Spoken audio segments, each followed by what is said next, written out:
este panel, ¿no? Es decir, la concertación es una salida a la crisis, digamos, y creo que nadie en sus cabales podría decir que no, pero creo que la pregunta no es del qué, sino es del cómo y el cuándo, digamos. Entonces yo intentaba reflexionar mucho sobre esto y decía, claro, pongámonos en el contexto del cuándo finalmente, ¿no? Es decir, una concertación ahora en donde el pesimismo está absolutamente presente. En la última encuesta de perfiles de opinión, que es la que nosotros consumimos, de mediados de marzo, dice que el 94.83% de los ecuatorianos y ecuatorianas consultados se sienten pesimistas del presente. Es decir, 9 de cada 10. Yo repito mucho esto, digamos, ¿no? ¿Por qué es tan importante hacer una medición o el pulso del estado de ánimo? Yo creo que es fundamental porque cuando tienes una sociedad pesimista, tienes una sociedad desarmada, tienes una sociedad desinteresada, tienes una sociedad que podría entenderse como asustada finalmente, ¿no? Y como si esa fuera la única cifra que debe preocuparnos en esta misma encuesta, ustedes van a ver que voy a hablar de muchos números finalmente, van a ser de esta encuesta de perfiles de opinión. La segunda cifra que a mí más me abruma, más me asusta, es la credibilidad en el Estado. Solo el 14% de la gente consultada cree en el Estado. Y eso tiene que hacernos reflexionar. ¿Por qué tiene que hacernos reflexionar? Porque de una u otra manera el Estado, ¿no es cierto?, es el que administra las tensiones sociales. Y cuando yo no creo en el Estado, esas tensiones sociales no desaparecen, sino van a ser administradas por algo o por alguien.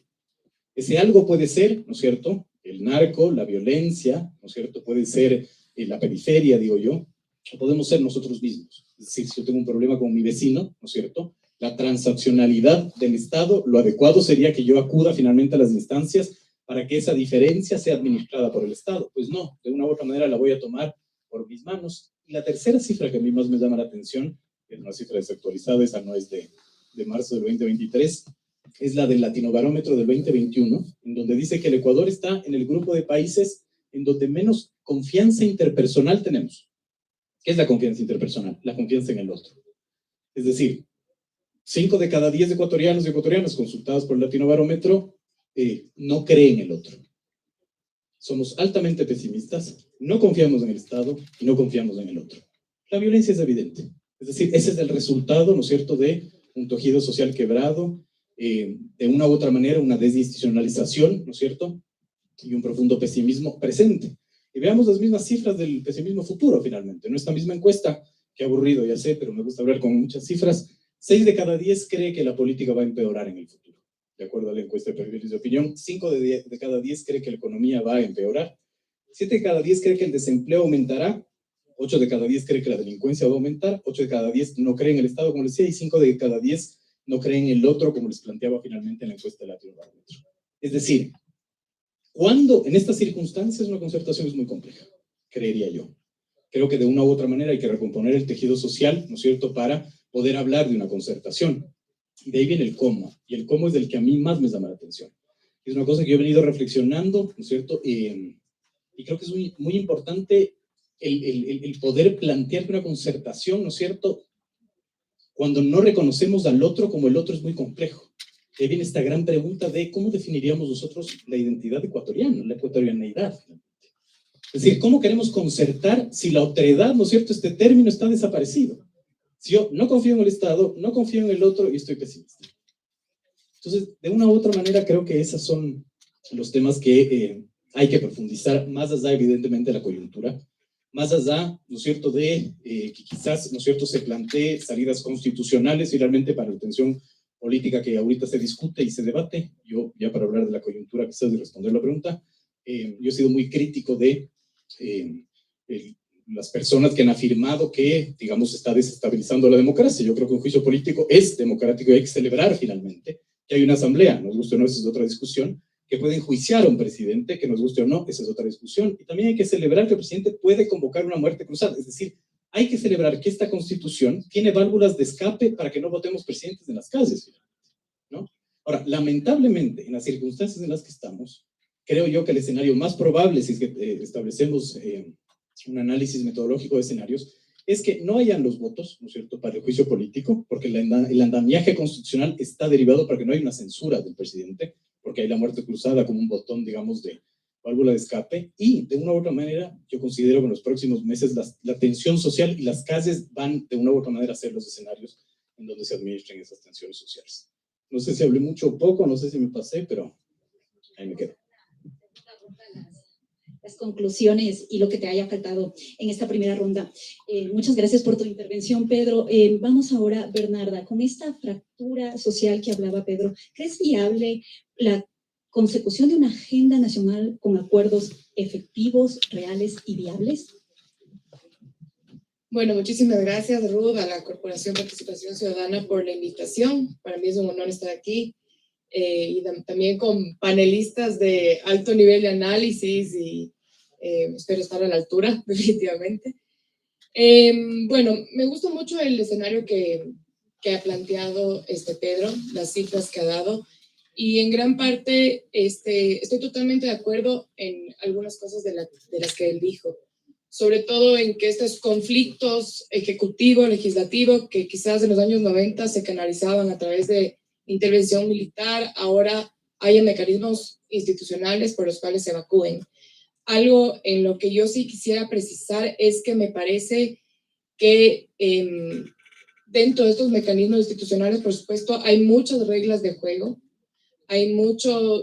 está bien regulado el proceso de alguna manera. Y diría que quizás si es que comparamos con otras constituciones latinoamericanas, cómo funciona este mecanismo en otros países de Latinoamérica, me parece que Ecuador es el que mejor regulado tiene, o quizás un mecanismo no tan fácil de conseguir, sino que tiene algunos filtros, por ejemplo, la Corte Constitucional, lo cual nos lleva a que no solamente termina siendo una decisión o que hay un actor importante en el país, que a mi criterio es de la poca institucionalidad que tenemos en el país, que forma parte del proceso, y también, claro, el hecho de que existan causales que no son tan amplias. Yo creo que las causales del juicio político al presidente en Ecuador están muy bien determinadas, así lo queremos decir. ¿A qué me refiero? Por ejemplo, tú tienes en países como Argentina, tienes en países como Paraguay, en el que la causal del juicio político es un mal desempeño de funciones. Y yo me pregunto, ¿y qué es un mal desempeño de funciones? Según quién está desempeñando bien un presidente algo o no. Entonces me parece, ¿y por qué digo esto? Porque de alguna manera tenemos un proceso que sí está, digamos, bien regulado, y en el que la Corte Constitucional ha dado su pronunciamiento por una causal específica, que es la de un presunto peculado. Entonces, uno dice, qué bueno que existen estos mecanismos institucionales para salir de las crisis, pero ¿cómo se utiliza la información?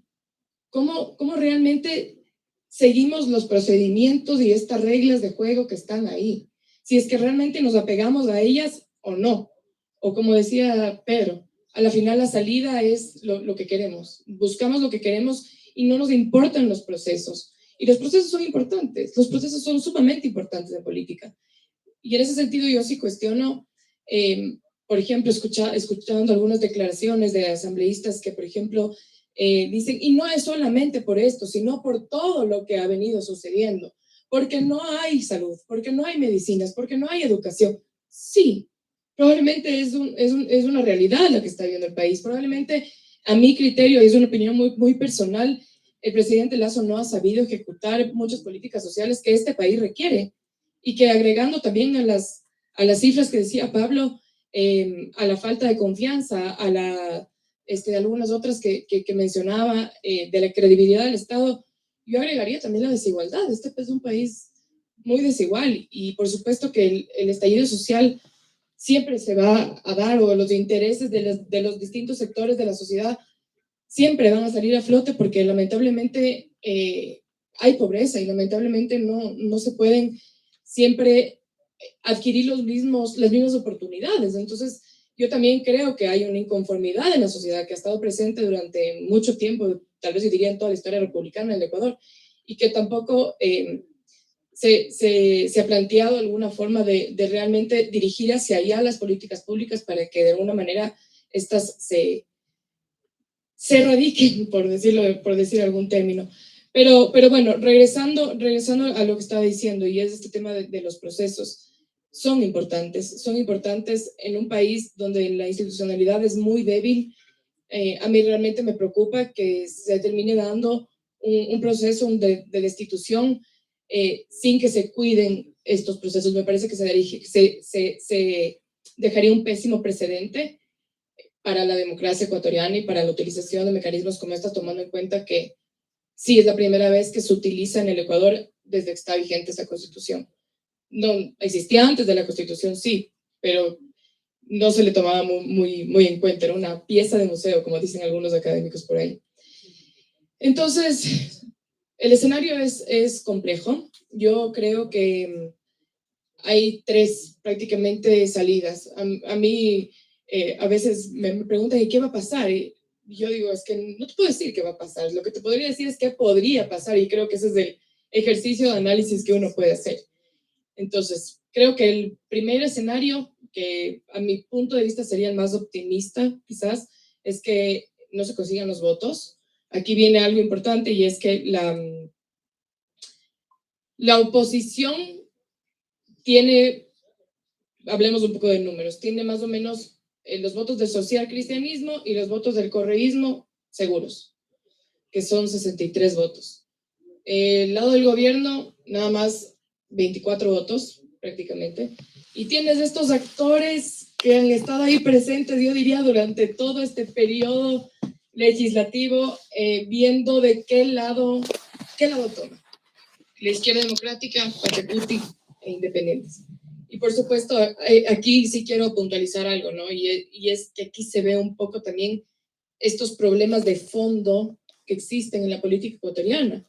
Estos problemas, esta falta de sistemas de partidos fortalecidos, en los que en realidad parecería ser que simplemente son respuestas a coyunturas electorales y terminamos teniendo unas mayorías o unos números importantes dentro de la fragmentación de la legislatura, que a la larga afectan mucho la gobernabilidad en el país, ¿no? Entonces, también creo que sí tenemos que ir hacia esos problemas de fondo, porque me parece que también al hablar de salidas, al hablar de concertación, al hablar de diálogo, de agenda, de plan nacional, tenemos que atacar primero los problemas que para mí son los que están ahí de fondo y los que no permiten que de alguna manera evolucionemos o que tengamos una estabilidad democrática o seamos un país que cree en sus instituciones y que cree en el Estado.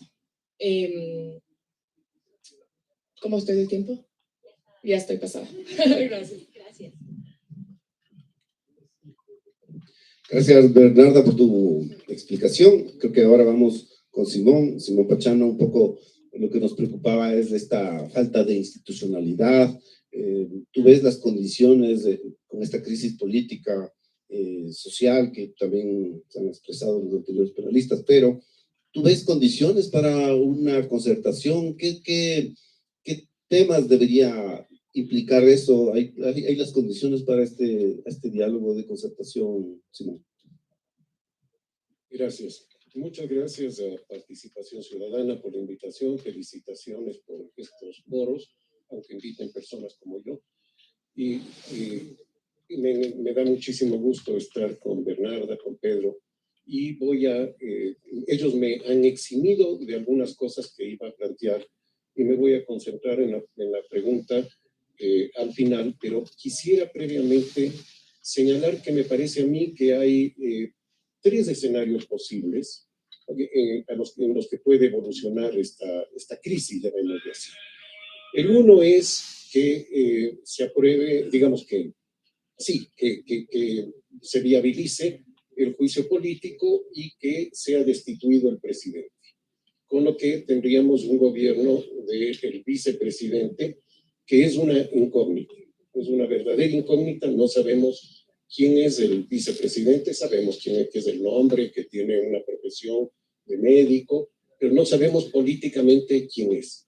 Por lo tanto, es ahí un agujero negro, digamos, respecto a lo que podría abrirse en caso de que el vicepresidente tenga que asumir la presidencia como lo establece la Constitución.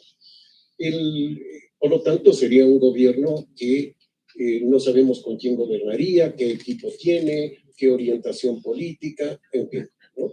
El segundo escenario es que no haya los votos para censurar al presidente, para destituirlo, y que el presidente se mantenga.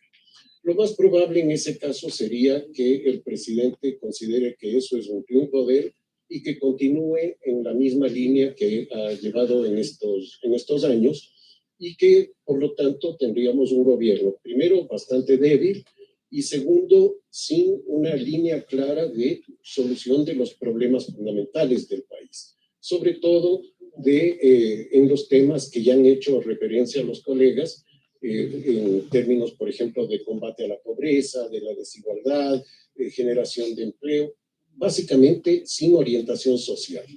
Entonces, creo que sería también un gobierno que estaría muy asediado, tanto por las fuerzas políticas que ya lo asedian en este momento, como también por la calle, digamos. Entonces, es un escenario también muy preocupante.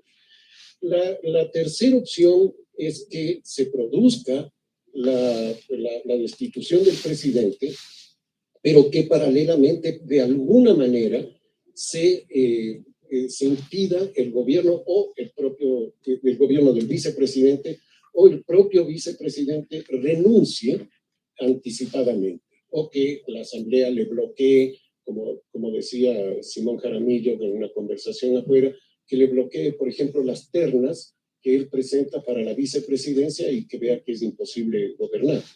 Por lo tanto, tenemos tres escenarios que son muy preocupantes, que son muy negativos y que habría que evitarlos. ¿Cómo evitarlos? Ahí viene precisamente el tema, y que es el tema de este foro, con concertación. Pero nuevamente, y lo que decía Pedro, no es tanto el qué, sino el cómo. ¿Cómo hacer esa concertación?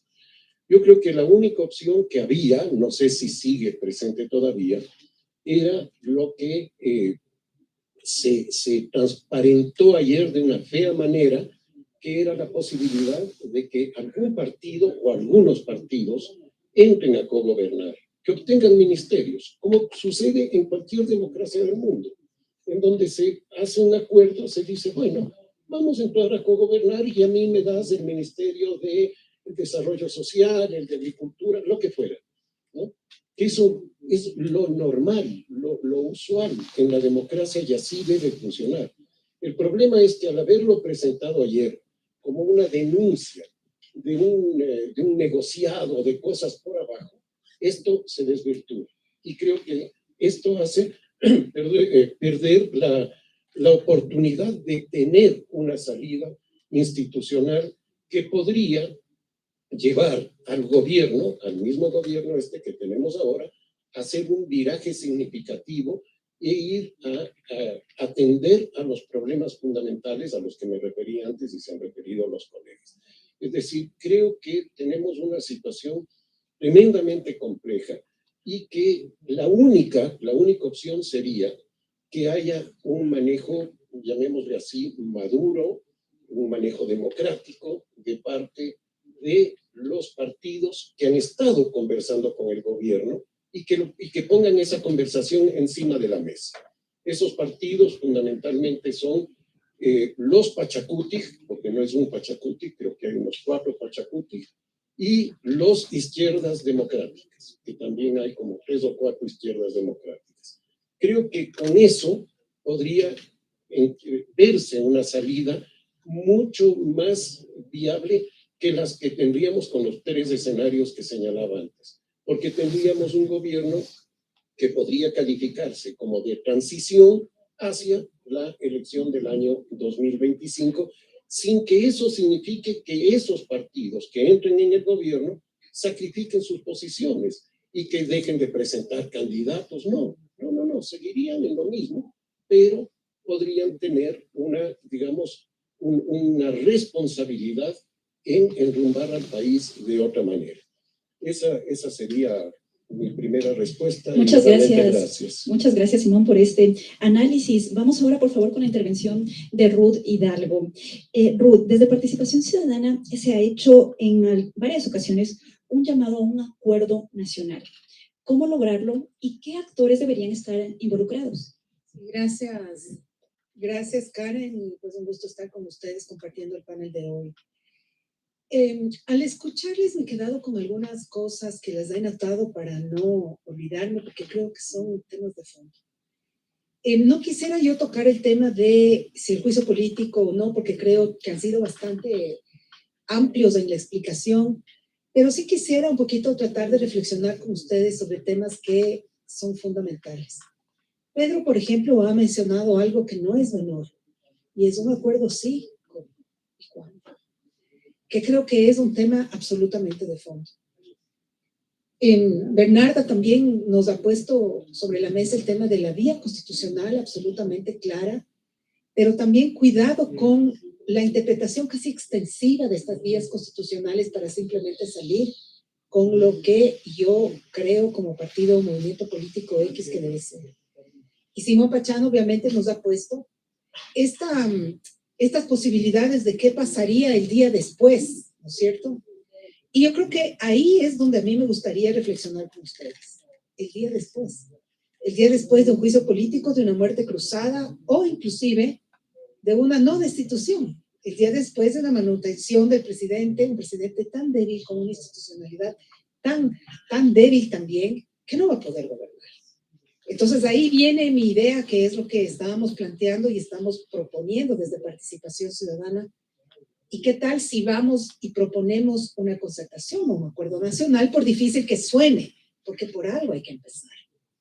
Y en esa lógica de por algo hay que empezar, creemos nosotros que existen dos niveles, más o menos así lo vemos, de concertación o acuerdo que se debería proponer o se debería discutir y debatir desde la sociedad civil. Y uno son los acuerdos políticos. Creo que es importante volver a la idea de un acuerdo político, pero no un acuerdo por acuerdo, sino un acuerdo sobre la mesa. Yo me acuerdo hace tiempo me hicieron una entrevista y me preguntaban justo sobre esto. Yo decía, los acuerdos no son malos siempre y cuando sean transparentes. Si yo quiero cogobernar y entiendo la cogobernación o el cogobierno con utilizar o tener la contingencia y la ayuda de otros partidos políticos que quieren compartir, aun cuando no hayan ganado las elecciones, pero compartir mi plan de trabajo y quizá matizarlo y quizá ayudar de esa manera para que la democracia funcione y que el país sea viable, pues tengo de alguna manera que llegar a un acuerdo sobre la mesa y el público en general debe saber que en ese acuerdo quizá voy a dar una parte a un sector o invitarle a ser parte de mi gobierno, por ejemplo, a Pachacutic, a la Izquierda Democrática, a UNES, a los independientes. Y no nos olvidemos que en el tiempo de Correa pasó más o menos algo así. El tiempo de Correa tuvimos presidentes al inicio, ministros de diferentes sitios. Y lo vimos bien sobre el discurso y sobre el relato en ese momento de que era necesario también un proceso de concertación. Yo me acuerdo mucho lo que estamos viviendo, obviamente con sus matices, no teníamos la inseguridad, pero había también en ese momento un hartazgo de la forma de hacer política.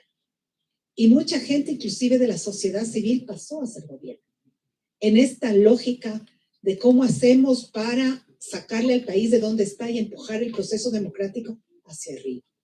Ese es un proceso político que sería bueno debatirlo y que sería bueno ponerlo sobre la mesa y discutirlo y hablarlo en esta lógica de empecemos por algo.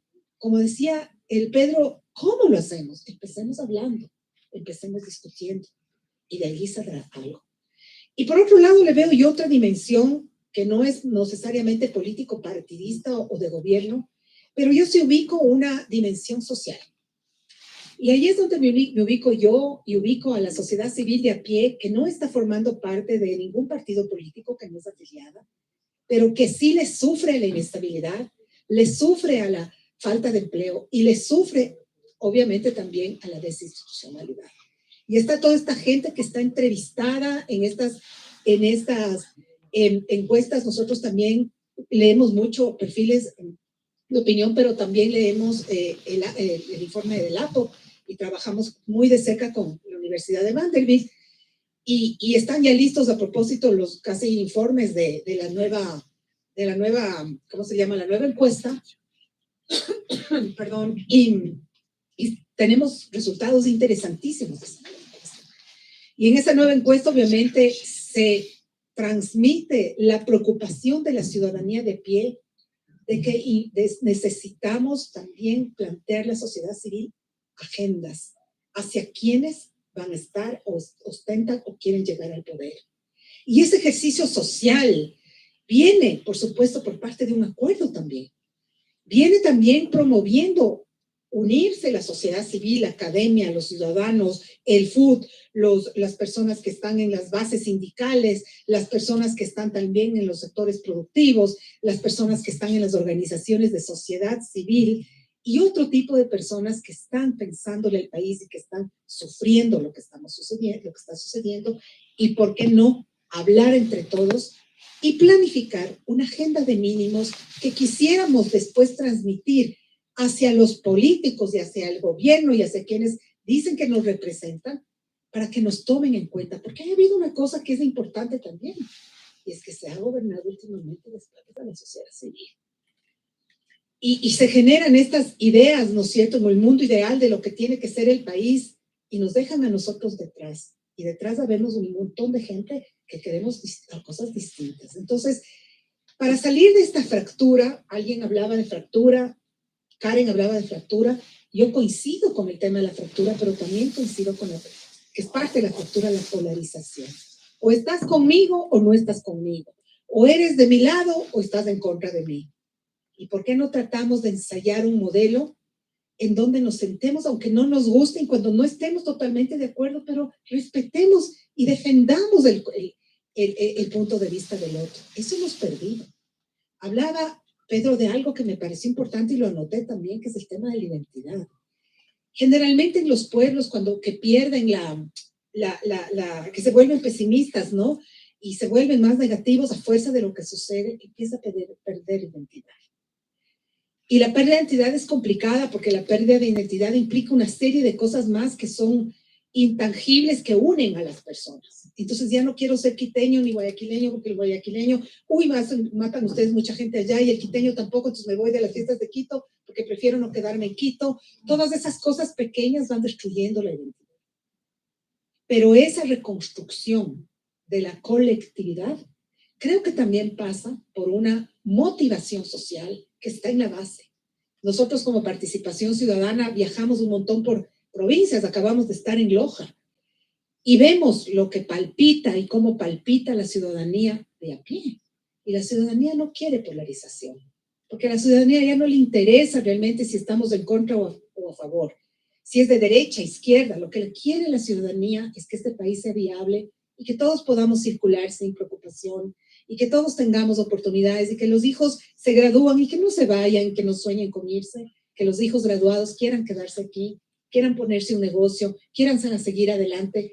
Entonces, esa viabilidad, y con eso termino, es la que tenemos, desde mi punto de vista, que tratar de promover con una acción social. ¿Y cómo? Iniciando con un diálogo no violento. Basta de los haters en redes sociales, basta de esta gente de lado y lado, de todos lados, que promociona odio. Sentémonos, aquí estamos, un grupo de gente que no pensamos igual, sin embargo estamos sentados y nos parece interesante porque podemos coger y tomar iniciativas e ideas de los otros encaminado hacia una agenda social. Eso nomás, gracias. Muchas gracias, Ruth, por estos interesantes aportes. Acogiendo lo que decías, les recordamos que este es el inicio de uno de los diversos encuentros que vamos a tener encaminados a diálogos sin violencia. Les recordamos que este panel está siendo transmitido por las redes sociales de Participación Ciudadana, @participacionpc. Pueden dejarnos sus comentarios, preguntas con el hashtag y la democracia. Antes de pasar a las preguntas del público, queremos invitar a los panelistas a hacer una reflexión final sobre lo aquí abordado. Y quisiera empezar pues nuevamente con Pedro. Bueno, digamos, muchas cosas sobre la mesa, mucho que pensar, más que mucho que hablar, digo yo, ¿no? Hay un youtuber argentino que a mí me gusta mucho, que se llama Guillermo Aquino, no sé si alguien lo ha visto. Es impresionante, ¿no es cierto? Él tiene unos diálogos súper interesantes. Yo ayer veía un sketch por 18ª vez, que es él hablando con la República Argentina, él es argentino, ¿no? Entonces él le decía, me voy, ¿no? Y entonces la República Argentina le trataba de convencer. Y le decía, ¿por qué te vas? Y le decía, porque tú no me das un futuro, ¿no? Tú no me das un futuro para mi familia, me maltratas, ¿no? Es decir, todo está mal contigo, ¿no? Y cuando él ya se va, es un sketch larguísimo, ¿no? Cuando él ya se va, la República Argentina le convence y le dice, yo te puedo dar algo que nadie te va a dar, que es impunidad. Puede ser lo más racista, clasista, xenófobo, idiota, ladrón, corrupto, ¿verdad? Que yo te voy a dar impunidad. Y él se queda finalmente, ¿no? Yo reflexionaba mucho y decía, creo que hay dos palabras que hay que hablar de hoy en adelante en el Ecuador. El primero es impunidad, no impunidad judicial solamente, sino impunidad social, impunidad política, ¿no? Supremamente interesante, un poco lo que decía Bernarda, ¿no es cierto? Somos un país de partidos sin candidatos, de candidatos sin partidos y de partidos de candidatos sin ideología, ¿no? Es lo que decía el doctor Pachano, ¿no es cierto? Es decir, concertar con Pachacutic. Yo siempre digo, ¿con cuál Pachacutic? Nunca me voy a olvidar esa entrevista en Un Castigo Divino al doctor Vanegas. La pregunta final es, ¿qué significa Pachacutic, doctor? Y el asambleísta de Pachacutic no sabía qué significaba Pachacutic, ¿no? Es decir, no hay una identidad política en ese sentido, ¿no es cierto? No hay una identidad nacional, digamos, y la impunidad social, política, judicial, evidentemente, está en todos los ámbitos. Y eso es muy complejo porque construir sobre pesimismo, ¿no es cierto?, impunidad, falta de identidad, esa es una labor titánica que no digo que no haya cómo, yo soy el pesimista del panel, como podrán ver. No digo que no haya cómo, pero yo, sinceramente, no veo la salida, ¿no? Y la segunda es la gobernabilidad. Es decir, yo creo que la pregunta no es, y después del juicio político, ¿qué? Sino después, del día después, sino los años después. Primicias publicaba unas cifras que a mí me parecieron supremamente interesantes y preocupantes. Cuando yo digo interesante es sinónimo de preocupante. El alcalde de Yaguachi, ¿no es cierto?, el que ganó finalmente en febrero, ganó con 197 votos de diferencia del segundo, en un padrón electoral de 40,000. El alcalde de Cantón El Pan, de la SOAI, cuando les dicen ándate al PAN, es porque el PAN es lejísimo, no sé si está bien eso, pero ganó con 6 votos de diferencia del segundo. Es decir, también nos vamos a enfrentar, no ahora, digamos, Lazo es coyuntural, pero nos vamos a enfrentar a un futuro de una compleja gobernabilidad y gobernanza. Entonces, si sumamos a eso, a las realidades sociales que hemos dicho, ¿no es cierto? Una persona muere violentamente en Ecuador cada 1.5 horas. Es interesante, porque los criminólogos, yo hablaba con 2 criminólogos, me decían, ¿de dónde sacas esas cifras? ¿No? Y yo, de las declaraciones del ministro del Interior. Me dijeron, pero no hay esas cifras. Cuando uno busca en la policía, no hay esas cifras. Esas son cifras mediadas por los medios de comunicación, pero no hay cifras, que es otra cosa que tenemos que discutir, no sé, por la falta de información en el país. En el Ecuador muere una persona cada 4 horas por siniestralidad de tránsito, por ejemplo. Entonces, ¿cómo vamos a construir, ¿no es cierto?, esa concertación dentro de esa descomposición social? Me parece que es un muy buen llamado, ¿no es cierto?, el decir sentémonos, y creo que ahí la disputa va a ser las identidades, como decía, ¿no es cierto?, las identidades políticas, las identidades sociales. Yo siempre digo esto, me quedan viendo con una cara de loco, menos Mariana Andrade que está aquí. Quien debe trabajar en eso es el ministerio más importante que tiene un Estado, que es el Ministerio de Cultura. Pero el Ministerio de Cultura financia cine, no. El Ministerio de Cultura debería ser el administrador de las tensiones políticas que son tensiones sociales, que son tensiones culturales, en un país multicultural. Lo que yo estoy pretendiendo finalmente es salir más allá, ¿no es cierto?, de la discusión coyuntural ahorita, y creo que hay que señalar esos verdaderos problemas. Unos problemas finalmente mucho más profundos de descomposición social, que creo que apuntan a vivir lo que estamos viviendo ahora. Es decir, otra vez, vamos al proceso y no al suceso. Lazo está en juicio político, no finalmente porque se ocurrió a 46 asambleístas, sino porque venimos arrastrando desde hace 15, 20, 25 años, ¿no es cierto?, una descomposición sociocultural finalmente en el país. Y no hay nadie que nos ponga espejos enfrente y nos haga reflexionar sobre aquello. Muchas gracias, Pedro. Es tu turno, Bernarda. ¿Cómo ves? Bueno, se han dicho muchas cosas que creo que son realmente importantes y que abren, yo creo que realmente una ventana a la reflexión de parte de todos los que hemos escuchado. Yo creo que hay en la sociedad ecuatoriana quizás una manera peyorativa de concebir el término de acuerdo, de negociación, de cogobierno. Y digo esto porque, por ejemplo, uno dice, llegaron a un acuerdo, ya pactaron.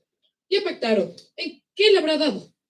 ¿Qué habrá? Entonces, siento que de alguna forma no tenemos esa madurez de saber que en todos los países del mundo, o quizás de las democracias más sólidas, se negocia sobre la mesa, se cogobierna, y en ese sentido creo que tenemos que trabajar como sociedad en cómo concebimos estos términos, empezando por ahí. También decir, Pedro hablaba de la gobernabilidad. Yo creo que es un término que dice mucho, y que de alguna manera se lo ha utilizado de manera reduccionista. ¿Y por qué quiero decir esto? Porque uno cree que en el país no hay gobernabilidad porque el Ejecutivo y el Legislativo no se ponen de acuerdo. Y prácticamente nunca se han puesto de acuerdo en toda la vida republicana del país. O quizás, bueno, en los últimos 40 años de democracia, a excepción de la mayoría aplanadora del correísmo, nunca se han puesto de acuerdo. Y la gobernabilidad realmente no es eso. Yo creo que cuando hablamos de gobernabilidad tenemos que también ver la corresponsabilidad que tienen los actores sociales en todos los procesos que requiere un Estado para que se implementen políticas a favor de todos los sectores.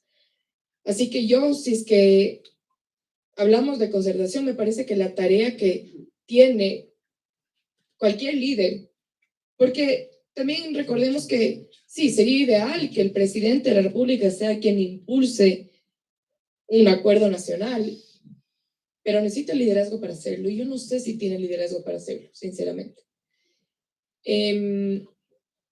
Y creo que en ese sentido es importante que surjan también nuevos liderazgos que puedan llegar a eso. Y esos liderazgos están ahí. Yo pertenezco a una generación en la que de alguna manera nacimos ya con un desencanto a la política. Nosotros crecimos viendo que los presidentes escapaban en helicópteros y que la plata volaba y que no podíamos ir al colegio porque las llantas estaban quemadas y toda esta inestabilidad política de los 90. Yo crecí, soy del 93 para que sepa. Crecí en ese contexto y entonces de alguna forma sí pienso en que la democracia del país tiene que estar justamente con nuestra generación liderando. ¿Cuántos líderes hay ahí que de alguna manera sienten justamente por la falta de credibilidad hacia el Estado, hacia las instituciones?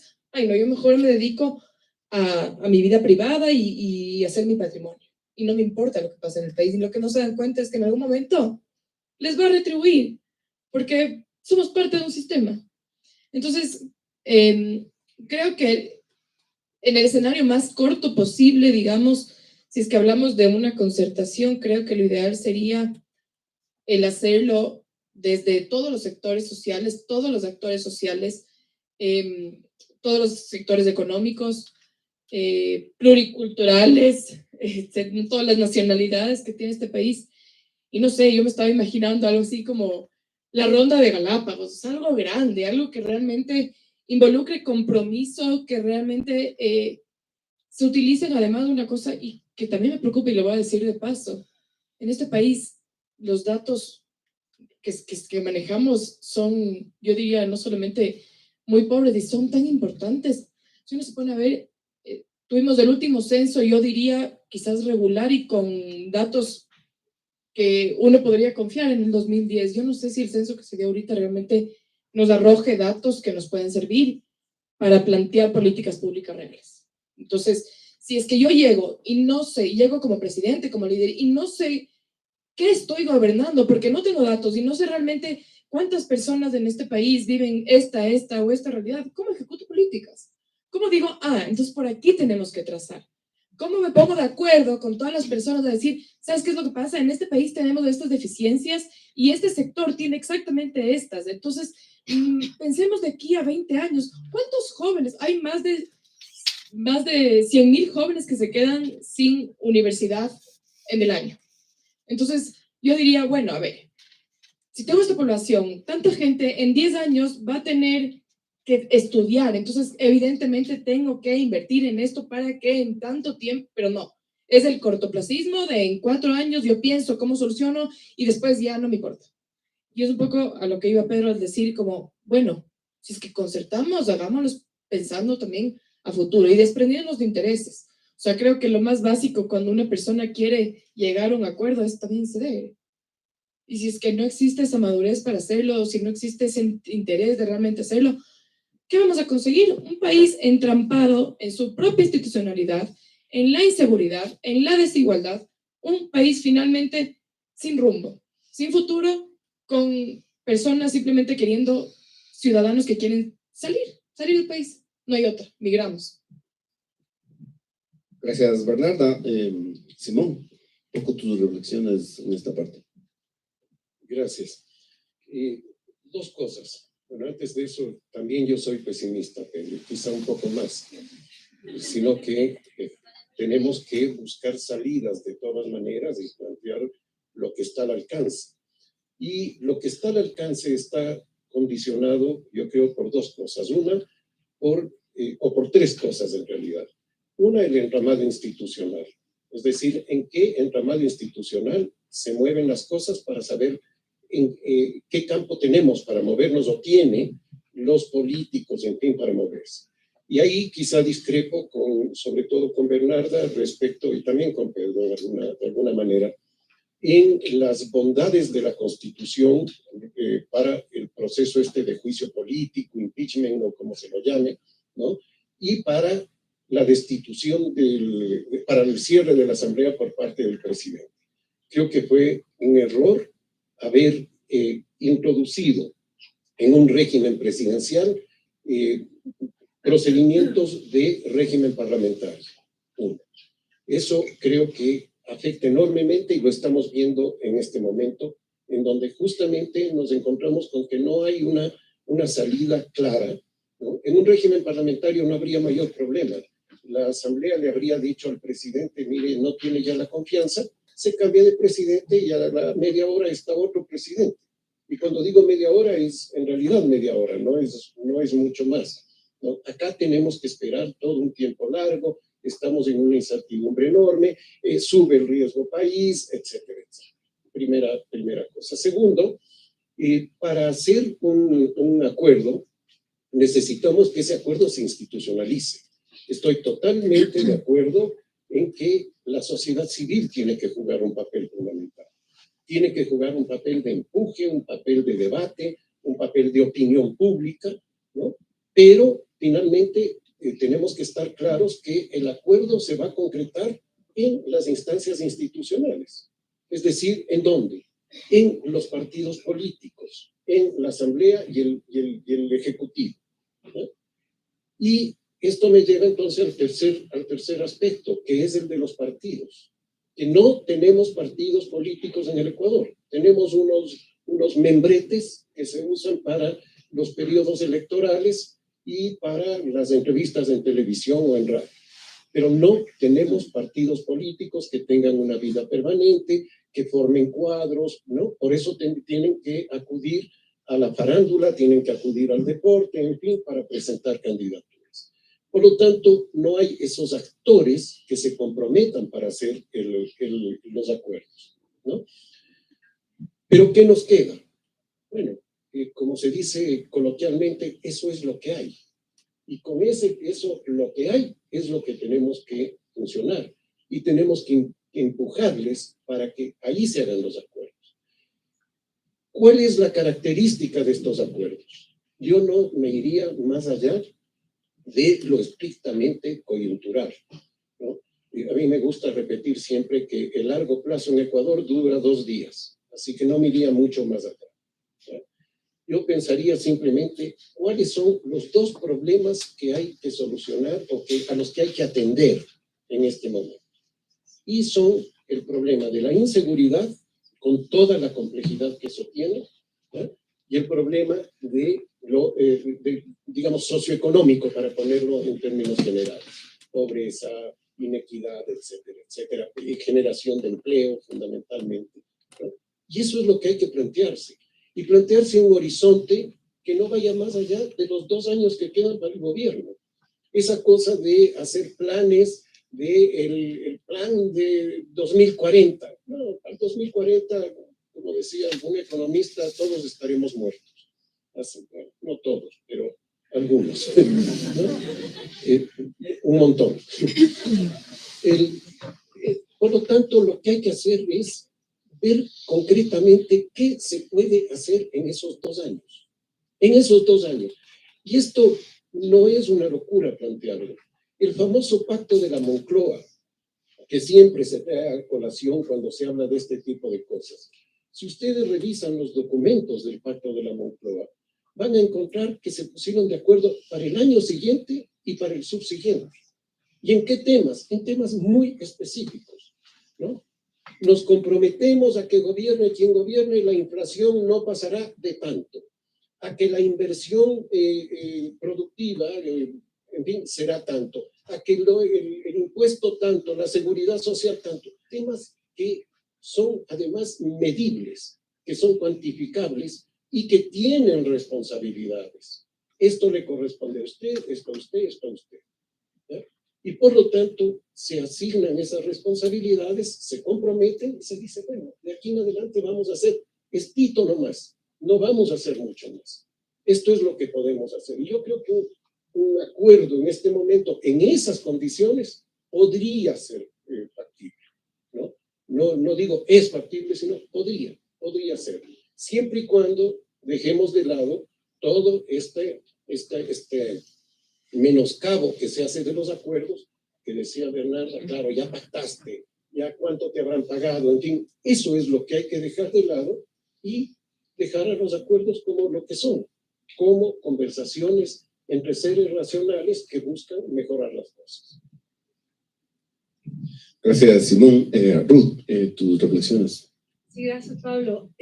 Yo quisiera partir sobre algo que creo que es importante. Y yo creo que se vale ser pesimista. Yo creo que todos tenemos el derecho de ser pesimistas y las condiciones dadas hoy en el país da para eso. Pero también se vale buscar soluciones dentro de una crisis como la crisis que estamos viviendo.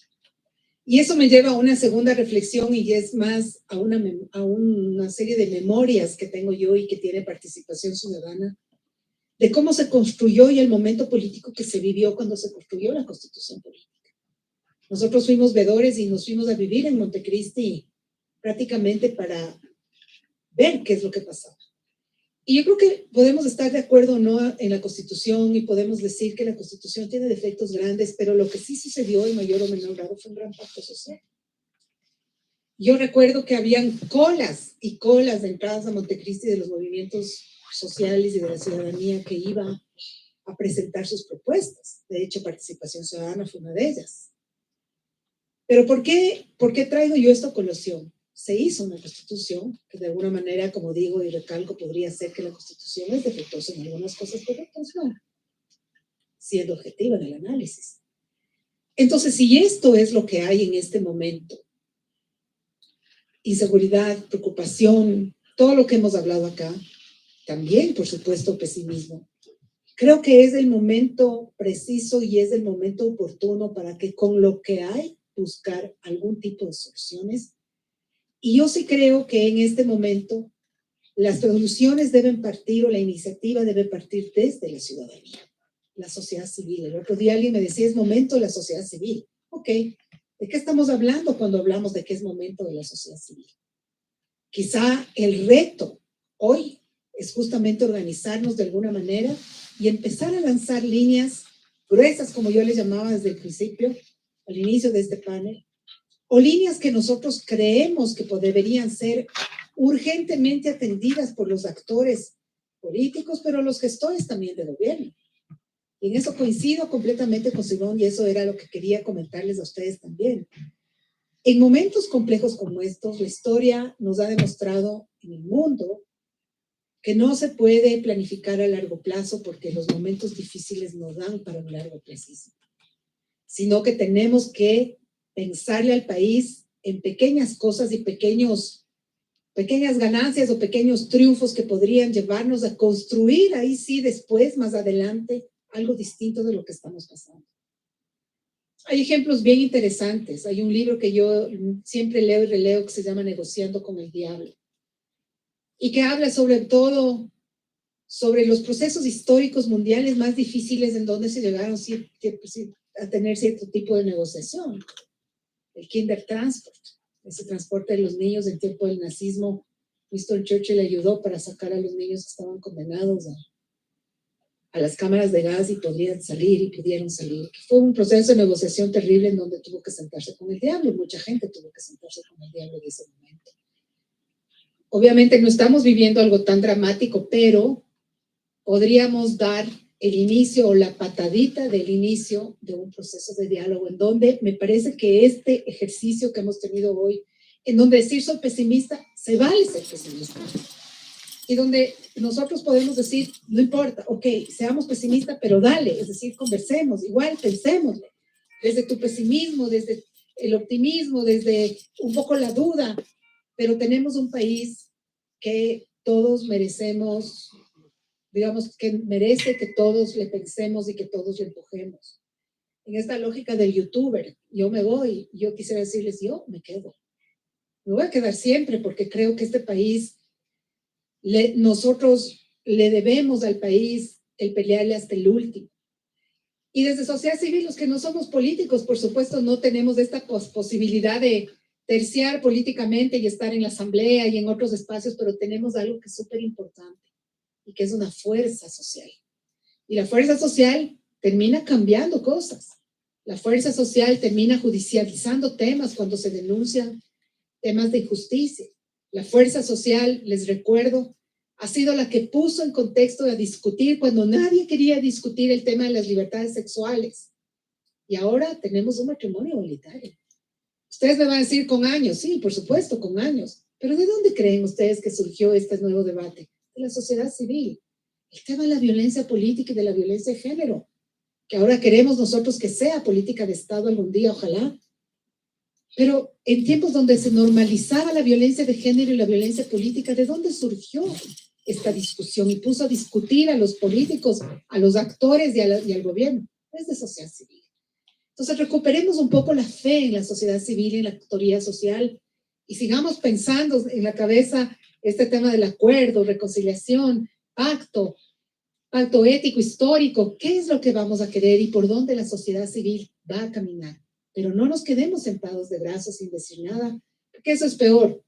Preferible conversar y finalmente decir, sí, realmente esto no tiene viabilidad o es difícil o es más difícil. Por ahí encontramos posibilidades y acuerdos que podemos hacerlo desde sociedad civil. Entonces, no le perdamos la fe a estos procesos y sigamos adelante con la idea de que el país merece que nosotros nos unamos para verlo un poquito mejor. Ese sería mi mensaje. Muchas gracias, Ruth, y a todos los panelistas por estas interesantes y profundas reflexiones. Con esto queremos dar paso, por favor, a las preguntas del público. Nuestros compañeros, sí, un merecido aplauso y reconocimiento. Sí, un detalle importante a las personas del público, por favor, queremos que se presenten quiénes son, de dónde vienen y sean muy precisos en las preguntas a la persona del panel, por favor, para no extendernos y dar la posibilidad de que tengamos algunas preguntas. Sí, nuestras compañeras estarán atentas a contarles el tiempo, máximo 2 minutos, por favor, y...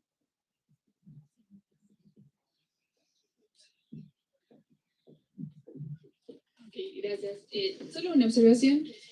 A mí me encanta este espacio, he venido algunas veces y lo curioso es que seguimos hablando, pero no veo a nadie de los partidos ni del gobierno, que es donde deberían estar.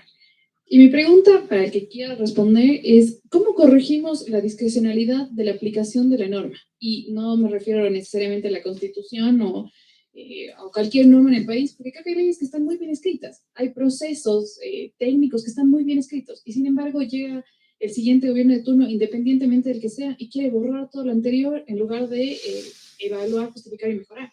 Entonces, desde la sociedad civil, ¿cómo corregimos para que se termine esa discrecionalidad?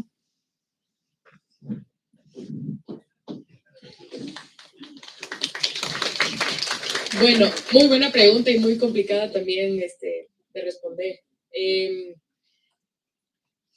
Yo creo que sí es importante que en ciertas ocasiones, y no diría en todas, estén órganos de control vigilando procesos.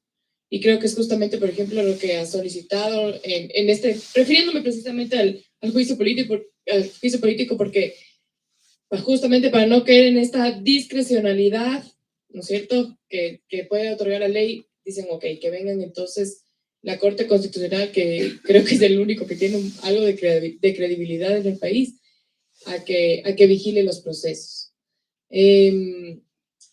¿Cómo realmente creo que esto se puede lograr más allá? Porque no podemos tener todo el tiempo a alguien viéndonos si es que cumplimos o no cumplimos, o si es que estamos siendo objetivos o no estamos siendo objetivos.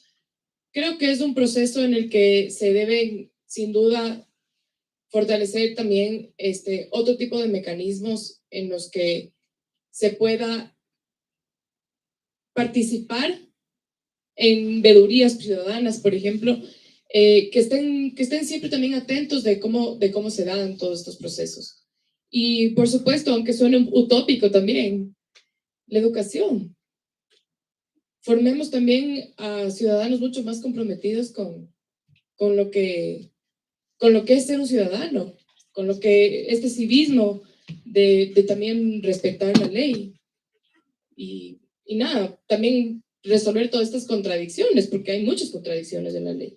No soy abogada, por eso no me siento tan cómoda tampoco hablando de este tema, pero hay muchísimas contradicciones en la misma Constitución, entre leyes ordinarias y leyes constitucionales, y esas mismas contradicciones también dan paso a que se interpreten a su conveniencia. Entonces, el ejercicio legislativo, desde mi punto de vista, tiene que ser más responsable en ese sentido.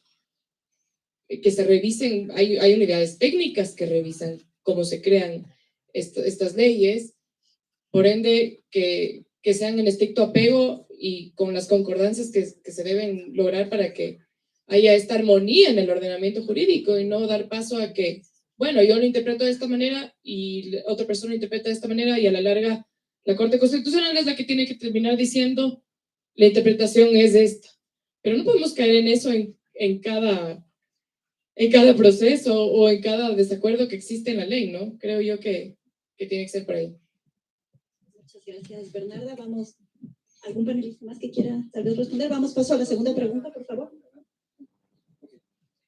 Buenos días con todos. Un saludo para todos los panelistas. Mi nombre es Eric Martínez, soy estudiante de sexto semestre de Relaciones Internacionales de la UDLA. Se ha hablado de muchos temas, específicamente creo que me ha llamado mucho la atención el tema de la violencia, ¿no? Que creo que es lo que palpamos todos. Y en este caso, quería preguntar, como la salida, una vez que se dé esta especie de concertación, ¿cuál sería el primer paso? Si se debería atacar desde lo micro o lo macro. El tema de la violencia, he analizado, por ejemplo, con un psicólogo y decíamos, Ecuador necesita terapia, ¿no? Y creo que en política pública poco o nada se ha hecho por la salud mental de los ecuatorianos. En ese sentido, analizando también un modelo exitoso como en la ciudad de Medellín, que pasó de ser una ciudad demasiado violenta, una creo que de las más violentas de Latinoamérica, un modelo donde converge el turismo, turistas extranjeros y disfrutan y cuentan de la historia, de la violencia y cómo se ahora pintan murales y se vive una cuestión con los jóvenes, con los integrantes de barrios, de esa sociedad civil que se habla. Entonces esa es mi pregunta, atacar desde lo micro o desde lo macro una vez que se llegue a esta concertación como paso para la violencia o para la solución de la violencia que vivimos en nuestro país. Gracias.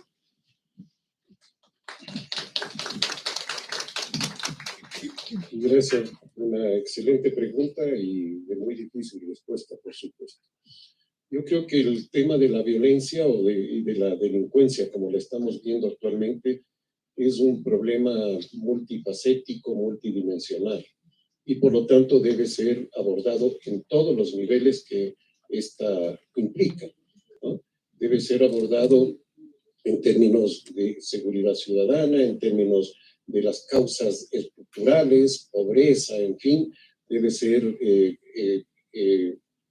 enfrentado por medio de la educación, por medio de recursos policiales, en fin, es decir, hay mucho, pero también consideremos que la delincuencia que ahora estamos enfrentando es una delincuencia también transnacional. Por lo tanto, ahí tenemos un límite muy complejo para lo que puede hacer este gobierno o cualquier gobierno. En definitiva, lo que puede hacer un Estado nacional frente a eso. Y ahí viene un problema que yo creo que debemos tomarlo muy seriamente, y es definir cuál es una estrategia realmente viable para enfrentar a los carteles de la droga, que son los que están básicamente atrás de todo este tema, ¿no? Y creo que las opciones no son muchas y son muy complejas todas.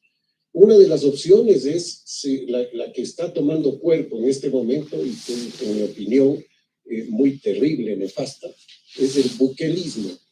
Es decir, esta idea de la represión indiscriminada, ¿ya? Eso puede funcionar en cortísimos plazos.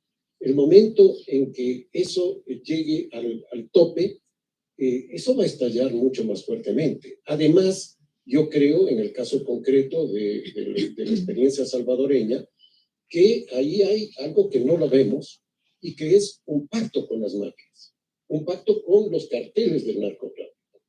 Es decir, si nosotros nos ponemos a pensar, estos carteles tenían o tienen a El Salvador como uno de los puntos fundamentales para el tráfico de drogas hacia Estados Unidos, sobre todo por la vía del cartel del Golfo. ¿Ustedes creen que esos carteles se quedaron tranquilos después de que les meten en la cárcel a toda su fuerza de trabajo, que son las maras, ¿no? Y que acá son las pandillas? No se quedan tranquilos. Ahí hay una suerte de estatización del narcotráfico. Eso tiene que haber una negociación a ese nivel. Y esto lleva a pensar en las otras soluciones que ha habido y que han sido la negociación con los carteles. Y eso seguramente va a tener que producirse en muchos países mientras no haya una respuesta al problema de las drogas en los países consumidores, que son fundamentalmente en este momento ya no tanto Estados Unidos, sino los países europeos. Si ustedes ven las noticias de captura de drogas, ¿hacia dónde iban? Fundamentalmente a países europeos. Me refiero a las capturas acá en Ecuador, ¿no? Y vemos que, por ejemplo, ayer justamente encontraron una cantidad de alijos de coca, inclusive con aparatos electrónicos de seguimiento, en fin, para poder controlar modernamente, digamos eso, ¿no? En las costas italianas, y esto tenía un valor de alrededor de 400.000 millones de dólares, o sea, estamos hablando de una cosa impresionante. Entonces, ese es un tema que tiene que ser enfrentado ya más allá de los estados nacionales, ¿no? Y obviamente también en lo micro, digamos, en lo que corresponde acá. Y ahí hay que pensar seriamente en una renovación integral de la policía y en un trabajo de las Fuerzas Armadas en lo que corresponde sobre todo a vigilancia de frontera y vigilancia del transporte desde las fronteras a los puertos, que es el problema. Pero fíjense, un último dato, un último aspecto. Hace, no tengo exactamente cuántos meses, pero hace varios meses, creo que es más de un año, que ya se aprobó la compra de escáneres para las aduanas, para que puedan pasar, para que deban pasar por ahí todos los containers que van a salir hacia el exterior. Hasta ahora no se puede aplicar eso. Hay que preguntarse por qué. No es solamente incapacidad del gobierno. Hay otros elementos que son propios del mismo mundo delincuencial. Gracias, Simón. Siguiente pregunta, por favor. Muy Gracias. puntual la pregunta. Buenos días, soy Esteban Santos. Disfruto mucho de escuchar a gente interesante conversar, así es que sin más les agradezco por esta interesantísima tertulia. Ruth, Pedro, Simón, con su venia, si me permiten, a quien realmente quiero saludar en este momento a Bernarda. Celebro mucho el que estés ahí, me encanta. Para mí, lo personal, veo lo que está proyectado y ya me da una respuesta de cómo salir al país. Por ahí va, con generaciones jóvenes, mujeres empoderadas, inteligentes, que están a la altura y que pensamos en cómo hacer para arreglar esto, lejos de pensar en bajar al ánfora y vámonos todos. Y me das esa sensación de que algo estamos haciendo bien, justamente remando contra corriente de cómo solventar estas situaciones que estamos viviendo. Y mi pregunta hacia ustedes, miembros del panel, un poco bifurcada. La primera es, ¿qué tanto de jurídico finalmente importa en lo político? Porque muy bien se ha dicho que tenemos esta constitución hiperpresidencialista y que a la larga toda esta parafernalia que estamos viviendo, a ver si se queda o no se queda un presidente, y que ha pasado todo este tiempo, y que tenemos una Corte Constitucional que le dijo sí, pero no, y que dejó esta única causal que, como bien lo dijiste, Bernarda, algunos asambleístas de oposición abiertamente dicen, sí, no es causal, pero igual lo vamos a usar porque el presidente no ha hecho nada en temas de salud, de economía, lo que vos quieras. ¿Qué tanto tenemos que esperar darle este baño de juridicidad, de que singularice las pruebas, de que esperes en un proceso jurídico, lo que tal vez ya es una crónica de muerte anunciada, lo que ya sabemos, tienen o no tienen los votos? Y ahí vendría la segunda pregunta: si ustedes, si es que fueran asesores del presidente, que me encantara que se deje asesorar por alguien más del íntimo círculo que tiene, ¿cómo cambiar esta diferencia de lo inmediato de lo urgente a lo inmediato? Porque todos lo dejaron sentado, como tufo de tratar de negociar suena a malo, suena a oscuro. ¿Y cómo salir entonces de un gobierno que se encargó, sí, de quemar todos los puentes con todo opositor político? Entonces, esa es la suerte ya está echada, ya está así.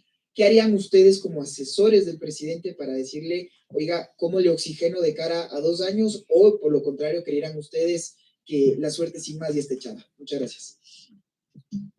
Me toca contestar a mí, yo estaba esquivando las preguntas, pero ya me tocó. Yo dije, ojalá la tercera sea fácil, y no fue.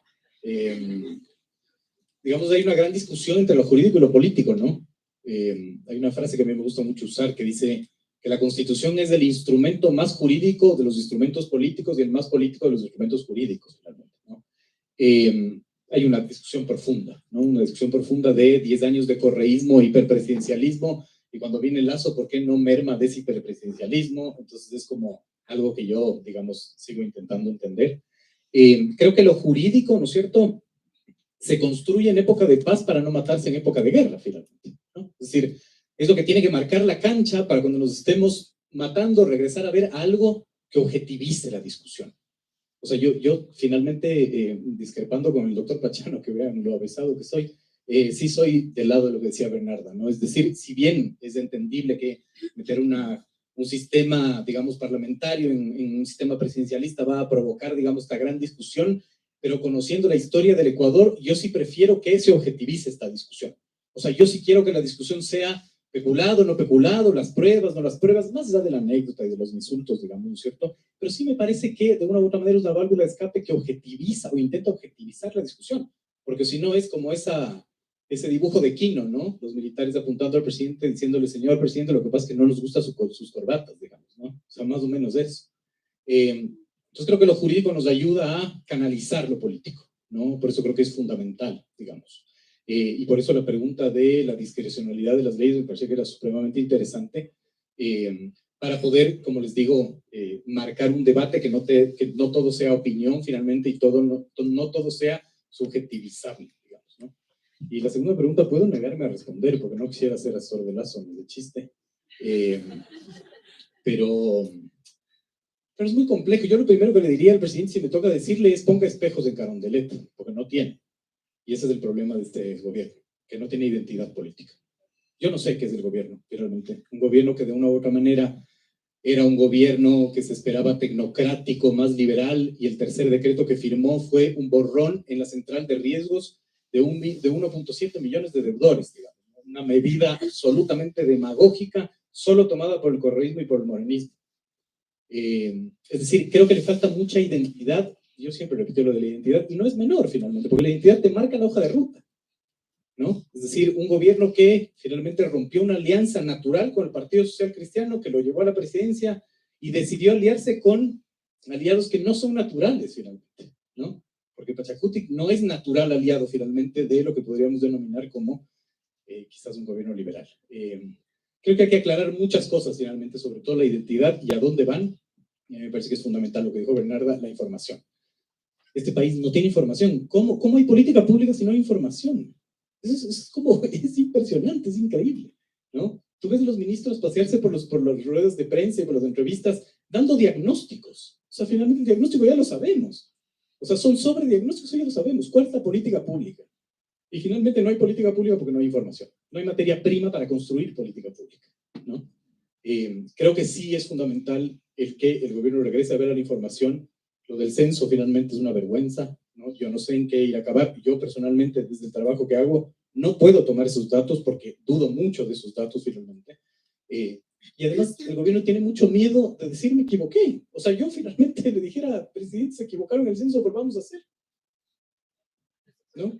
Claro, un domingo, toque de queda, digamos, nadie sale de sus casas y se hace, está bien finalmente, ¿no? Equivocarse y resolverlo me parece que finalmente está bien. Eso. Muchas gracias, Pedro. Por favor, la siguiente pregunta.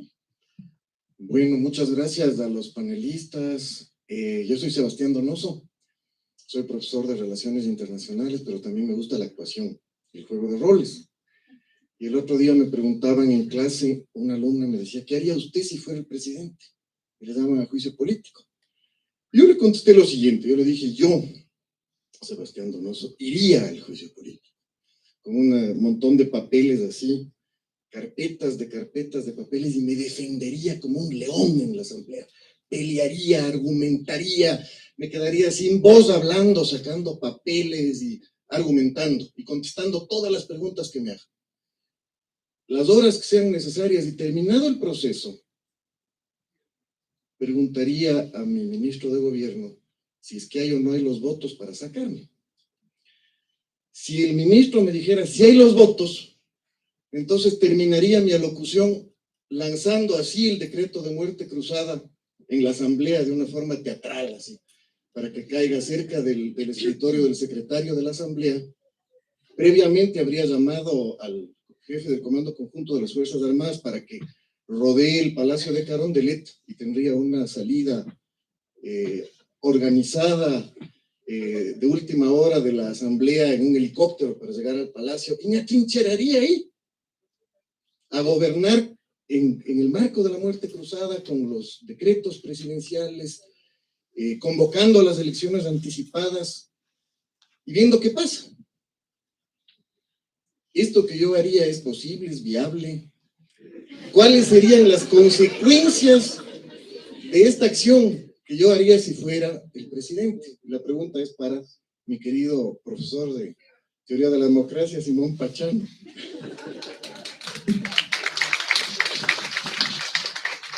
Gracias, Sebastián. Como siempre, muy inteligente la pregunta y muy bien actuada.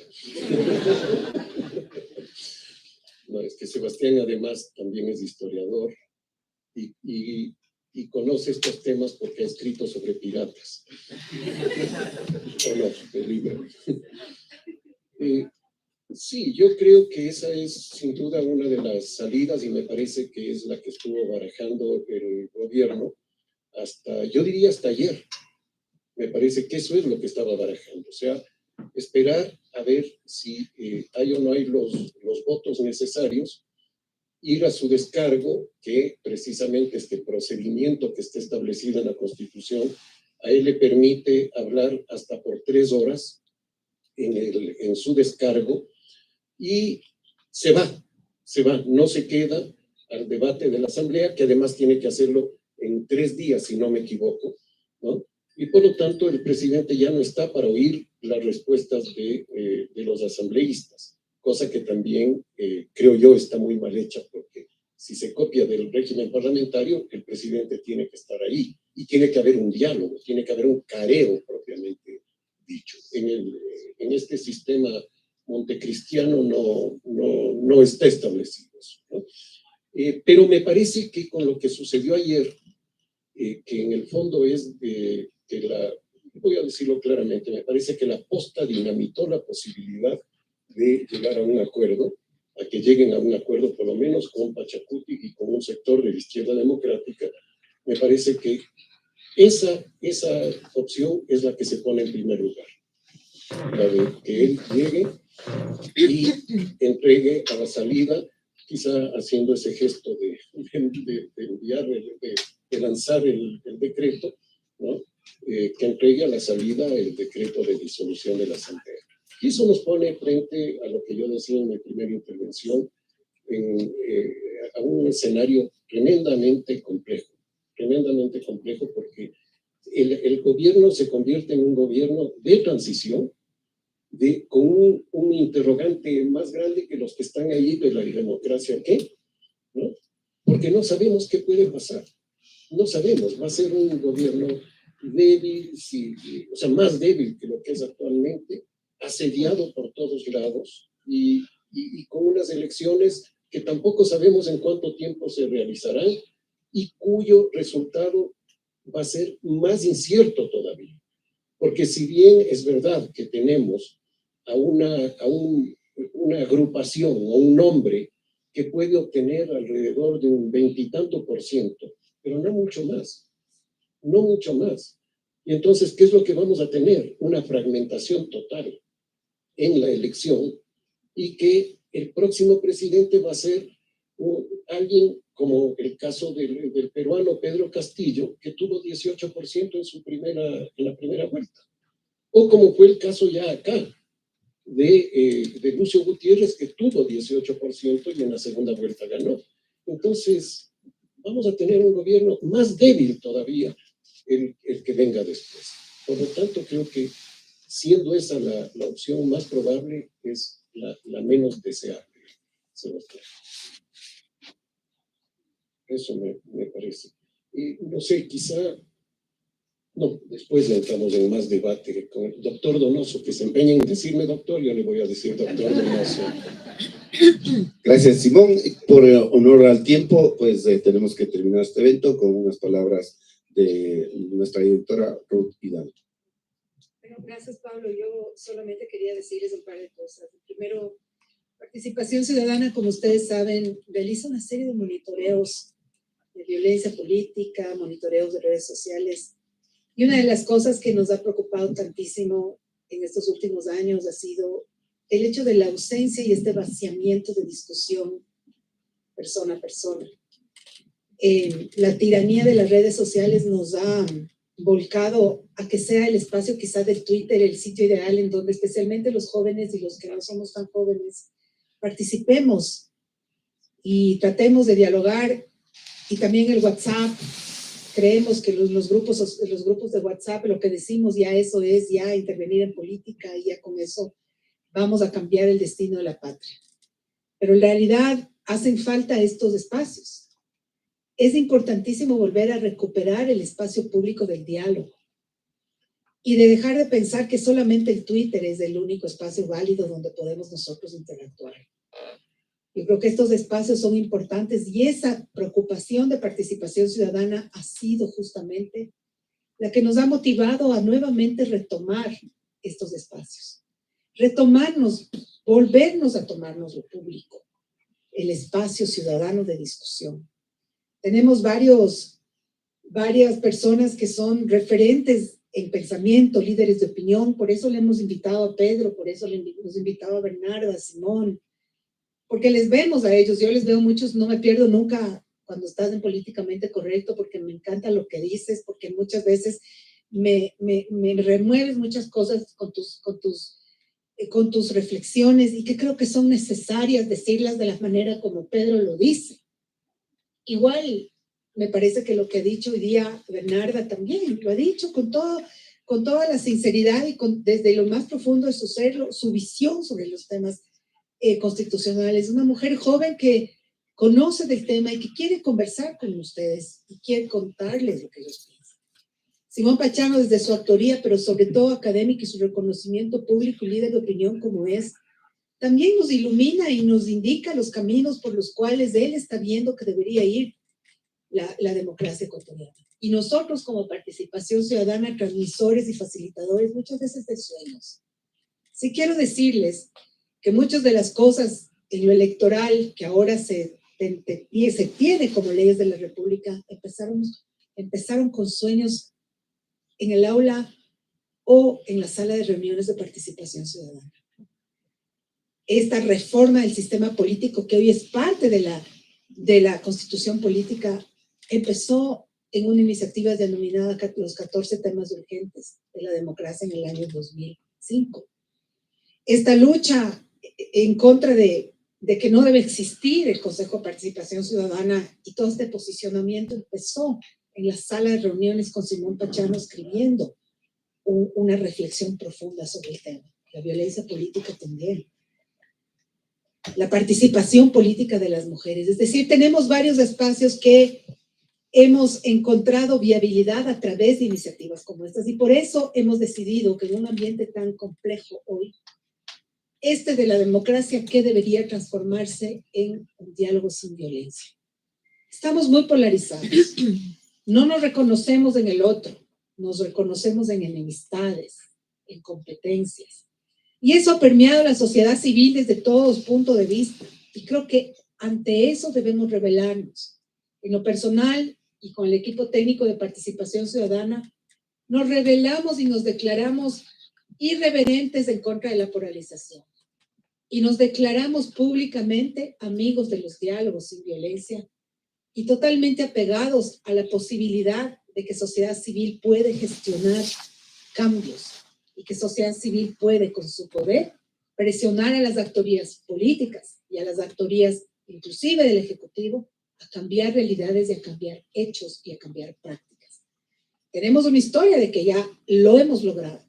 En esta ocasión es más difícil porque estamos con un tema complejo como la inseguridad que nos pone boca abajo, pero levantémonos. Y ese es el llamado de participación ciudadana. Sigamos dialogando con violencia, sin violencia. Yo saludo especialmente la presencia de jóvenes. Tenemos este componente tan importante que ustedes en mis clases, yo les digo siempre, no son el futuro, son el presente. La juventud es lo que está bien en la sociedad.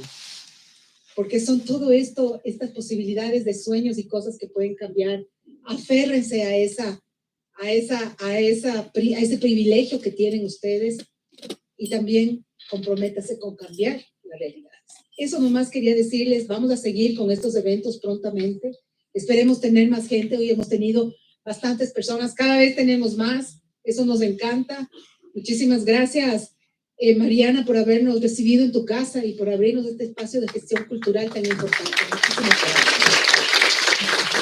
Muchas gracias, Ruth y Simón. Gracias, Bernarda. Gracias, Pedro. A todos ustedes por su participación, por su interés y les invitamos a unirse a esta causa que ha mencionado Ruth, Diálogos sin Violencia. Desde ya les anuncio que el próximo diálogo será sobre seguridad. Les invitamos a pasar un coffee break en la zona de cafetería. Que tengan un excelente día.